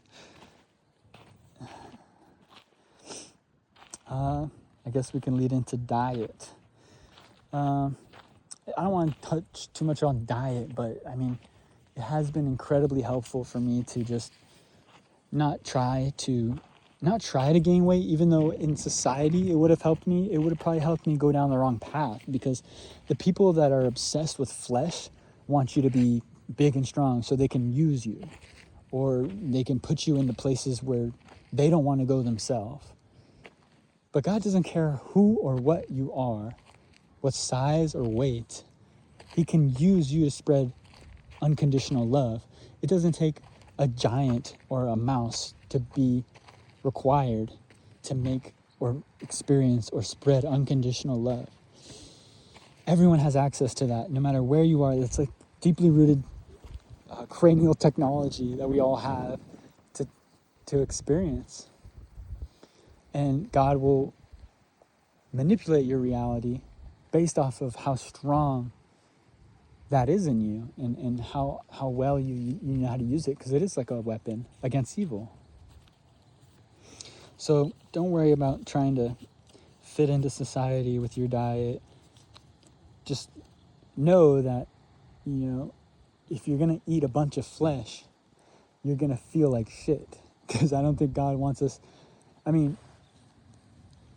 He just wants us to like share.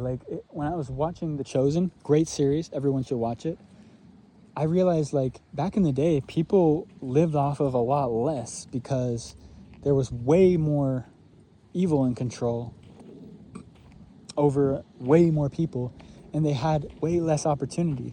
Like, especially like way back in the day, like people were surviving off of literally just bread and water. And if they were lucky, they got some fruit. But they still were able to do God's great, glorious will.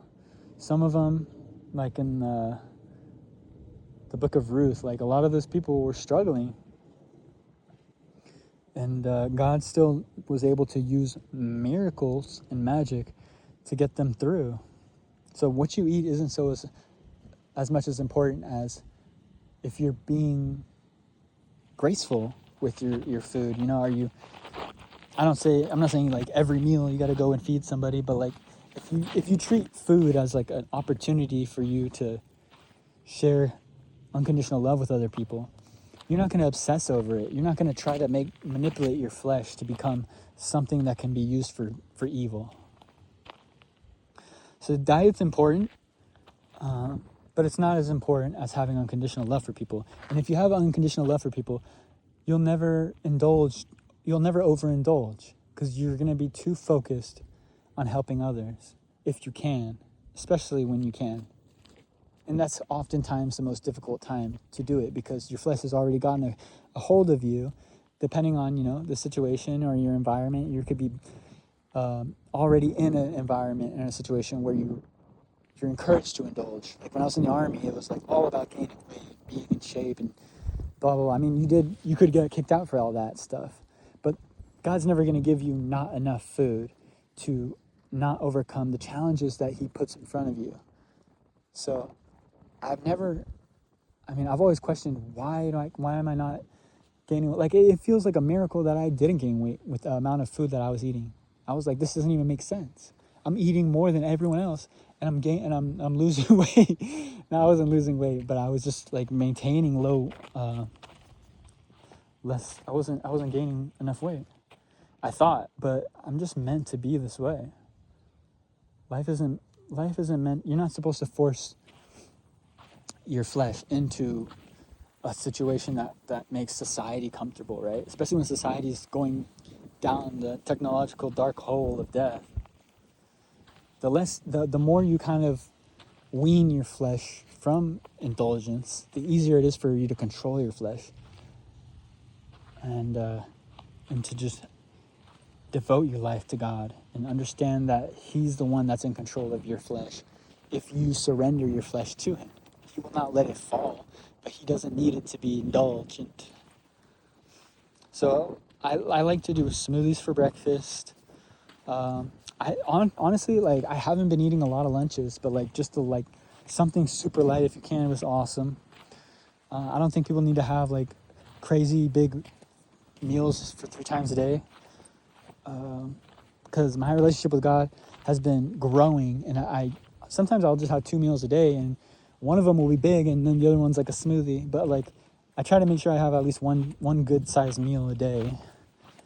I mean, there's all this science about fasting and how that can help. But I mean, it depends on the season, whatever it is that you're going through, and how that can benefit you. I've tried it before, but like, if you don't indulge in your flesh, then your flesh is constantly having some sort of a fast anyways. It's kind of like you can measure what the direction or the weight of society and how it indulges, and just wean yourself off. If you can separate yourself from the herd, you can see things clearly.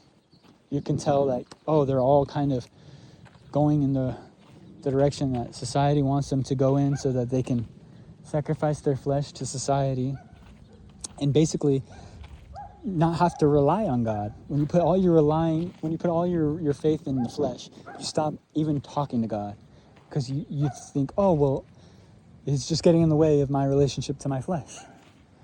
So you don't have to eat 3 big ass meals a day. It's kind of a waste of time when you think about it. But I know a lot of people aren't, they're not living the same lifestyle as me, and that's their choice. Everybody's given a choice to live whatever lifestyle they want to live. So they can't blame anyone for not wanting to be living the same lifestyle as them, because God is speaking to everybody in a unique way. So I don't want to judge people either. Like, there's people that God needs not to indulge, but to grow their flesh, to be used. Like, I mean, Noah built the ark. I don't know how much magic God used to give him that strength, but I know it wasn't easy, and he needed a miracle to build that ark. And it wasn't about, how much he filled his stomach. God can do supernatural things that we'll never understand. Like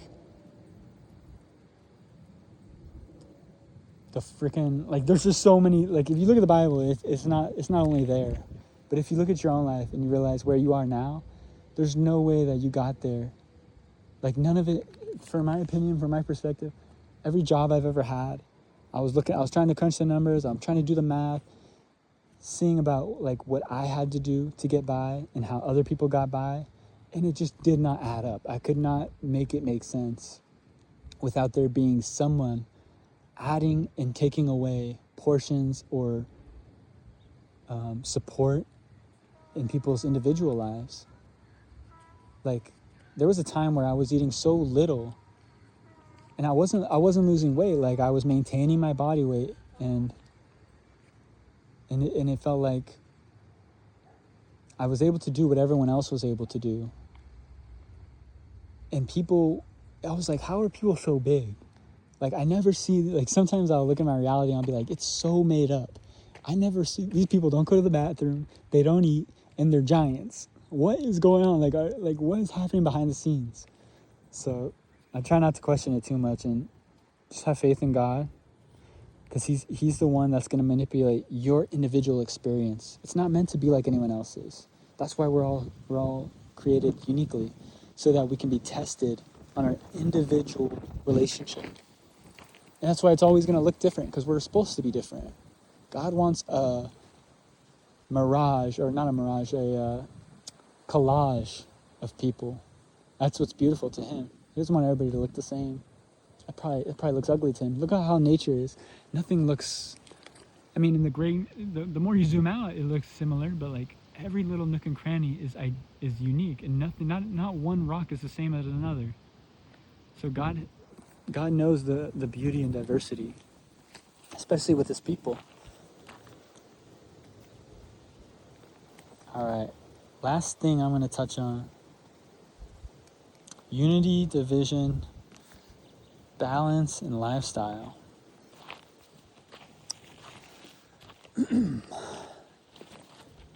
I like that series, The Chosen, a lot, for a lot of different reasons. One of the things that Jesus says was, I did not come to unify, I came to create division. Now, I think that can be misinterpreted. Obviously, there was a lot of things that were misinterpreted by him. But one of the most important things that I think people need to understand is God wants to unify his people. And that means that he's going to have to divide the people that are not his from them. So division and unity have their place in society, in reality, in your everyday life. You have to constantly divide and decide where you are going to fight your battle. Where does God want to place you? And that's where balance comes in lifestyle, because you can choose to fight a great battle. Sometimes you might overcome battles you would have never thought, just because you had faith in God. It can be difficult when you don't have a community to fight for one, because the last thing the devil wants is for people that believe in God to establish a foothold on this planet. Because he's supposed to inherit it, so he's fighting for he's doing everything he can to divide us from each other. But the devil's using his own form of unity. He's trying to unify everybody to not believe in God. And it sucks, because he's, I'm not saying he's doing a good job, I'm just saying there's just a lot of people that have lost faith in God, and they don't have a personal relationship. From my experience, I mean, I'm not saying everybody does. I'm saying most people won't. If you're worried about like, oh man, I got to unify everybody, it's like you're not going to unify as many people as you might expect, and you might never have been meant to. Look at how many people Moses unified before the flood. Literally, I think he told everybody he could, and nobody came. It was literally him and his immediate family. So, and that was back in the day. That was before the devil had as good of a grip on humanity as he does now. So you might not unify anybody, but the way the Holy Spirit works, there's an opportunity. What's up?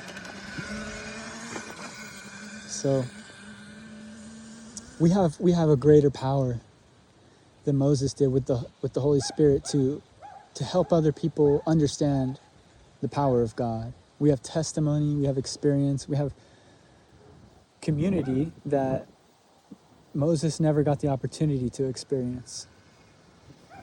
So don't have little faith, but don't be discouraged when the community that you're looking for is hidden behind all kinds of obstacles. And make sure, like, balance in your own life. And I had another bullet point called gaming, and I didn't know if I was going to touch up on it, but it helps with balance. And that's just to say, like, fighting the battles that you want to fight, and trying to help the people that need help. God chose us to go into the world, to preach his message, to find his children. So we can't be terrified of every single battlefield that we find ourselves losing. Like, every single video game I play, I feel like I have to... I mean, I know like a handful of people that are online that are trying to encourage healthy gaming habits and healthy gaming lifestyles. But it's literally like 5 people. And there's hundreds of thousands of them that are just through godlessness worshiping what feels like video games, I guess, or the flesh, really, is what it comes down to. And they're becoming successful because, I mean, for all we know, it could just be an illusion. Their success could just be a false manifestation that the devil is allowed to conjure up. And the devil is going to raise idols that aren't supporting God. That's how the devil gets his territory, is by unifying godless people. And it's sad because every single one of these hundreds of thousands of people that are playing video games or living in isolation, within one conversation, could become a believer in God, just because the power of unconditional love is something that they haven't felt for almost their entire life, or for years, or even decades. And sometimes carrying it can be heavy, and you're like, man, like, what's the point if I got to do this whole thing alone, and nobody's going to believe what I say? Well, for one, you're protecting yourself from eternal damnation. You're going to live a life of peace and prosperity. And prosperity looks different to everybody. What's prosperous to a believer can be a drought to a non-believer. Because the devil's going to allow non-believers to see prosperity one way. And that's without faith. They just have to rely on force, which is really what non-believers use as a means to establish their kingdom. Is they have to force people in. They have to require people to make sacrifices, and just to encourage them to continue to live a life without God. And it's a really slippery slope, because I think most people think, oh, as long as I'm building a community, I'm helping society. But it's like, you're not supposed to help society. You're supposed to help God. God doesn't need society. He just needs the people that are willing to believe in him. So don't be afraid to go into these territories or these battlefields and speak to people about God, or pray for them, or love them unconditionally, even though their entire business identity or concept of reality is to force other people to worship them, or what is it that their physical manifestations, their video games, or it could be anything. I mean, you could meet a fisherman who doesn't believe in God, because he thinks the only way that prosperity and peace is catching fish, so he's got to go catch fish all day. I mean, that was like one of the first stories in The Chosen. Again, if you haven't seen it, I posted a link. It's free on BYU TV. Really good.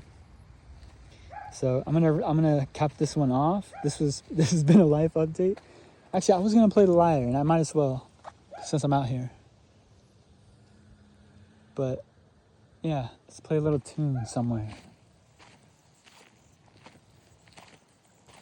I'm just gonna freestyle on it because this thing is beautiful, and maybe it'll encourage somebody to pick up an instrument. I know flutes are incredibly beautiful, and I've been thinking about picking that up. But what I've learned from trying to learn an instrument was, as long as you know basic music theory, and you could look it up on YouTube, you don't have to go to some college to learn basic music theory like I did. Definitely was more stressful than it had to be. But I think because of the Army, I learned that it was easier for me to kind of get told what to do instead of kind of believing in myself, which is bad, right? That's kind of the opposite way of going about things, especially when people have already created all these free approaches to music and education in general on the internet. It's like a lot of people have given the information out freely. So don't be afraid if you're looking for a hobby or something. Don't be afraid to pick up an instrument and just play for yourself and see what it feels like. Because I'm actually not good on any instrument. I played the keyboard for a while, but I can't my attention span is so bad that I can't actually play. I don't know any songs on any instruments. And I think that's why I like EDM, is because I never felt obligated to live up to any other standard. Like, EDM is so open-minded that you can kind of take it in any direction you want.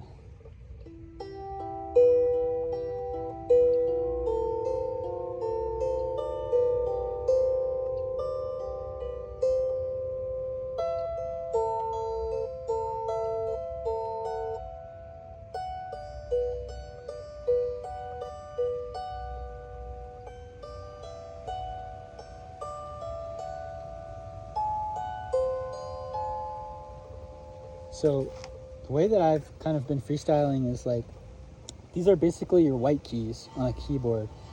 So it's like, G, A, B, C, D, E, F, G, whatever. And I know that a chord is every other white key when you make a chord. And then you can make other chords, like if you have two next to each other. So I've just been arpeggiating, this is what it's called, arpeggiating a chord and combining other chords with it. Because since they're all just white keys, they all kind of go together as long as you kind of create their...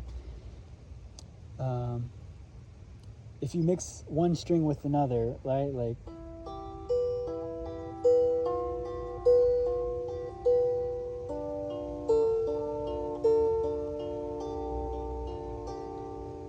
you can kind of just keep making up random chords, as long as you know the spacing. So if you wanted to, you could do two together. But the last one, actually it doesn't really matter, because even if you do three together, since you're arpeggiating it, it's, I don't know the science behind it too much, but I think what I learned the most from music was that it's very similar to your relationship with God, where as long as you kind of come humbly and you're willing to give it a lot of time and practice, it's going to get better, right? And you're not even going to notice that it's getting better. So let's see if I can get something going for a little bit.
All right. So I've just been practicing finding different melodies to go together. And it's been a good time. It's been helping me to quiet my mind sometimes. But yeah, I'm gonna leave it there for now, guys. Quick life update. Oh, wow, things have been pretty crazy. I hope you guys are learning to balance your life in a peaceful way and not worry about what society is doing, because mainstream society has got its own agenda and it does not have any use for people that believe in God. So obviously there are people that believe in God who are able to utilize the tools that the devil designed for himself to help other people, and for the time being that's going to be reality. But obviously the devil's probably not going to keep that up. So don't be afraid if the world becomes harder to bear. That just means that we're getting closer to God if you believe in him, because he's not going to let Egypt take over his people forever. He's going to have a way out for everybody who wants one. So just stay in faith, believe in God, and share unconditional love. And just know when you're supposed to be in a certain place or not. Because I think that got me out of every single problem that I was ever in. It's just trusting that I deserved to feel safe. I deserved to feel unconditional love, and even if that meant I had to be alone. Because sometimes removing yourself from an equation can be the solution for other people to find God. I mean, even if you're trying your best to help them understand what that relationship means, because of the demons that are manipulating them, they might never understand what it means until you walk away. And sometimes it's the opposite. Sometimes you got to kind of, not brute force, but you just got to harp it into people. You kind of have to keep practicing until the song becomes more pleasing to somebody's ears, And watch out for the donkey poop. All right, guys. Stay in love. Stay in faith. Stay safe. Peace.